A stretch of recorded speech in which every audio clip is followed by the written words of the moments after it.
ഈശോയുടെ പാർശ്വത്തിൽ കുത്തിയ കുന്തത്തിന്റെ തിരുശേഷിപ്പ് വത്തിക്കാനിൽ നോമ്പുകാല വണക്കത്തിനായി തുറന്നു.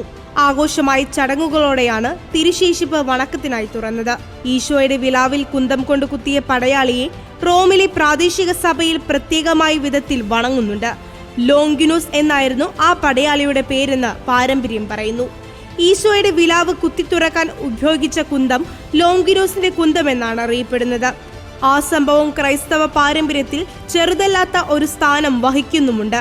ക്രൈസ്തവ പാരമ്പര്യമനുസരിച്ച് ആ കുന്തത്തിന്റെ തിരുശേഷിപ്പ് വത്തിക്കാനിലെ സെന്റ് പീറ്റേഴ്സ് ബസിലിക്കയിൽ സൂക്ഷിച്ചിട്ടുണ്ട്.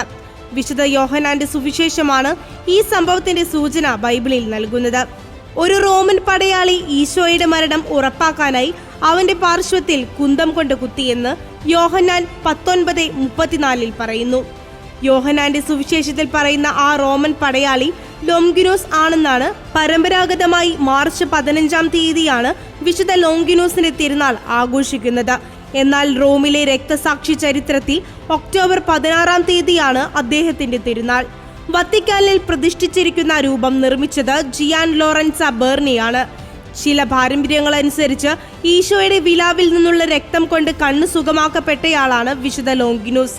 ഈശോയുടെ വിലാവ് തുറന്നയാളെന്ന നിലയിലും ഈശോയിൽ നിന്നും സൗഖ്യം സ്വീകരിച്ചയാളെന്ന നിലയിലും നോമ്പുകാലത്ത് അദ്ദേഹത്തിന്റെ അനുസ്മരണം ഈശോയുടെ പീഡാനുഭവങ്ങളെക്കുറിച്ചുള്ള ധ്യാനത്തിലേക്ക് നയിക്കും.